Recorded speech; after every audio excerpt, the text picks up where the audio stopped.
Good evening, I'm Saraya Mia. You're watching AWANI tonight.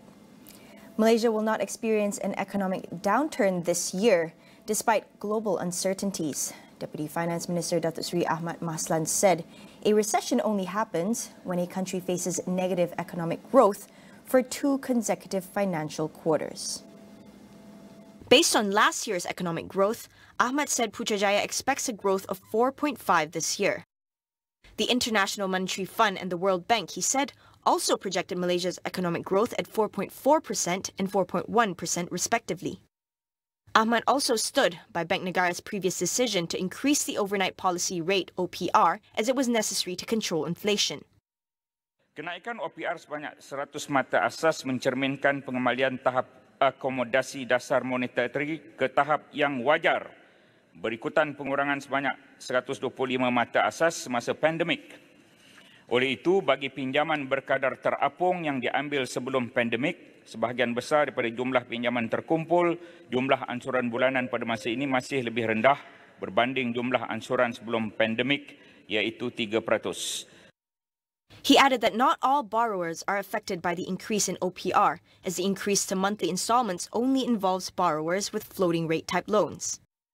He said more than half or 6.4 million of the total loan accounts in the household sector are fixed rate loans that are not affected by the OPR hike last year. Ahmad Maslan also calls on banking institutions to assist the B40 groups through their corporate social responsibility or CSR programs. He noted that the government does not impose any windfall tax on banks, which remained profitable during the pandemic period. He said the Prime Minister Datuk Seri Anwar Ibrahim would make an announcement on the matter soon. Kita tidak ada membuat sebarang pengumuman tentang windfall tax ketika bajet. Walau bagaimanapun, baru ini Menteri Kewangan ada membuat arahan kepada institusi bank yang mendapat keuntungan yang begitu besar. Mereka diminta untuk melakukan CSR kepada rakyat, terutama B40. Itu juga adalah sejenis bantuan yang akan diumumkan kemungkinan apabila Menteri Kewangan menggulung belanjawan ini untuk perkara dasar. Malaysia has formally joined the Asia Zero Emission Community, AZEC, to accelerate efforts to decarbonize Asian nations. Economy Minister Rafizi Ramli said Malaysia's aim to transition to green energy will create new high-value jobs and fulfill its global responsibility to reduce greenhouse gases. The energy bloc consists of Japan, Australia and all ASEAN countries except Myanmar. It was first proposed by Japanese Prime Minister Fumio Kishida last year to promote investments into decarbonization infrastructure and create clean energy supply chains. Rafizi emphasized that the cooperation could open doorways for Malaysia to accelerate green technology transfer and financing for the people's benefit. Meanwhile, his ministry also plans to finalize and present the energy transition roadmap for companies to adopt energy transition projects under the National Energy Policy within the next 3 months. The 2023 to 2024 academic year, which is scheduled for March 19th and 20th, will not be postponed in flood-hit states. Education Minister Fadlina Sidek says students will be given the choice to attend online classes if repair works on schools affected by the floods cannot be carried out before the start of the new session. According to Fadlina, 17 schools were affected by severe flooding in Johor, with Segamat being the worst hit with 14 schools. She said her ministry would work on immediately repairing the damage within 2 weeks. Fadlina added that students affected by the floods will be allowed to attend classes in normal clothes if their uniforms were destroyed. The school session for the 2023 to 2024 academic calendar will start on March 19th for Kelantan, Terengganu, Kedah and Johor, while schools in all the other states will begin on March 20th. Over 53,000 people from Johor, Pahang and Malacca has been displaced as a result of continuous rain and floods, with Johor recording more than 49,000 victims.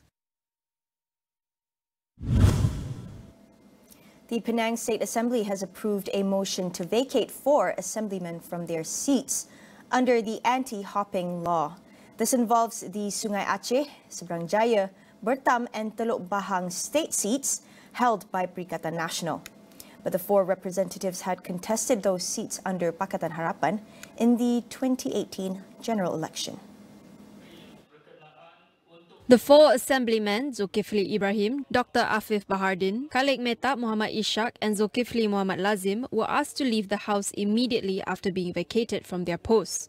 Zulkifli and Dr. Afif won their seats in the 2018 general elections under PKR tickets but joined Bersatu after, while Khalid and Zulkifli are from Bersatu but the party exited Pakatan Harapan in 2020.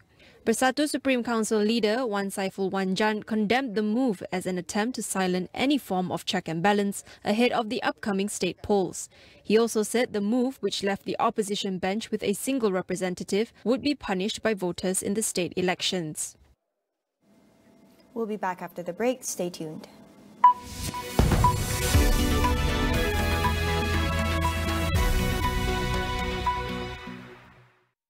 Kita orang High Council tahu. Dan aku Kapla High Council. Menangi peluang bertemu para pelakon High Council. Pelanggan Astro sertai peraduan melalui aplikasi My Astro. Jumpa kami di sana.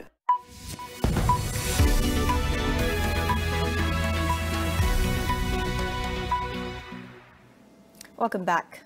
The success of a government is measured through its integrity and inclusivity, not by its ability to play the race and religion card. Member of Majlis Profesor Negara Dr. Mansor Muhammad Noor calls for all Malaysians to move away from the kind of political discourse that can split the nation. Every time we have election going on, every time we have political campaign, the ethnic trauma, the ethnic cut, the ethnic goals are being raised, being manipulated, being make it controversial, and yet our society is that divisive. To me, no, the society is not like what your political voices are. And to me, this is what we need to understand. Unless we do not see that our discourse is very ethnicized. And that is bad for the nation, because the nation has been very peaceful coexistence, very what we call stable, politically stable and all those. Yet we come up with a cut that exists. The nation is fraught with risk, and I think that is to me, we shouldn't listen to the politician. In a recent survey analyzing the performance of the government's first 100 days, a majority of Malays feel the least secure about the current administration. Mansor said that concerns among this group should be tackled by a change in mindset through the understanding and awareness of the Malaysian history. Often, most of our elites and scholars are trapped in the colonialized mindset. They see things in terms of rural society, they see things in ethnic division, they see things in ethnic representation and ethnic discourse. And to me, we should debunk this so-called colonized mind among our politicians, of our elite, our government servant, our businessmen and all those, because that colonial mentality, fair to understand, in Malaysia, back to its historical root, has always been what we call a civilization of the Malay world that has embedded the Asian tradition of the Chinese, of the Indian, of the Middle East, and has since prior to colonial day has been grounded in world history. On to international news. A suicide bomber rammed a motorcycle into a police truck in southwest Pakistan, killing at least 10 policemen and injuring 12. Authorities say it is one of the deadliest attacks on security forces in recent months. This is the second attack on security forces in the Balochistan province within 24 hours. On Sunday, a security officer was killed and 8 others injured after a vehicle was targeted in a bomb attack. No one immediately claimed responsibility.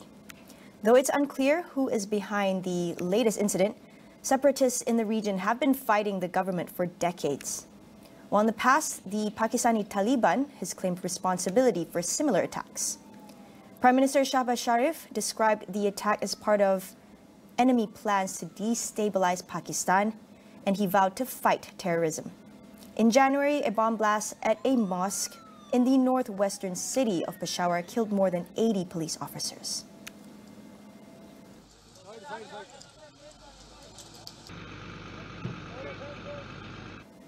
In other news, South Korea announced a plan to raise local civilian funds to compensate its wartime laborers under Japan's 35-year occupation of the Korean peninsula. In a move to mend ties between the two countries, its Foreign Minister Park Jin said the funds would be paid through a public foundation funded by the private sector in place of Japanese companies. The proposal was welcomed in Tokyo, but faced backlash from some victims in South Korea's main opposition party who accused the government of yielding to Japan. Former forced laborers and their supporters demanded direct compensation from the Japanese companies and a fresh apology from the Japanese government. Disputes between Seoul and Tokyo intensified after South Korea's Supreme Court in 2018 ordered Japanese firms to compensate former forced laborers and their relatives. But Japan has remained firm that all wartime compensation issues were settled under a 1965 treaty. Meanwhile, U.S. President Joe Biden hailed the plan as a new chapter of cooperation and partnership between two of Washington's closest allies. Poor relations between the two countries have been a point of concern from the U.S., which is seeking to present a more unified front against China and North Korea. That word gallantry.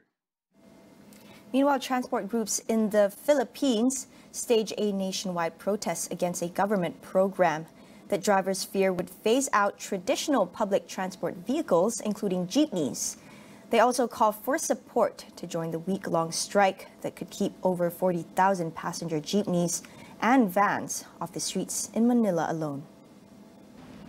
Protesting drivers and supporters rallied in the suburban Quezon City in the capital region before heading to a government transport regulatory office. The Government Transport Modernization Program, launched in 2017, aims to replace old and dangerous passenger jeepneys and vans with modern vehicles that have better safety features and conform with carbon emission standards. The transport groups argue that the program would impact the livelihood of drivers and operators, saying most poor drivers could not afford to purchase new vehicles, even with promised government financial aid. The diesel-powered jeepneys were for decades a popular form of land transport, but its flumes have been blamed for Manila's notoriously polluted air.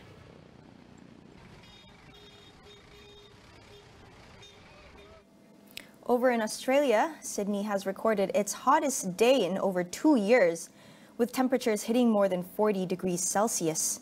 Firefighters are also working to contain nearly 40 bushfires across New South Wales as a heat wave scorches over the state.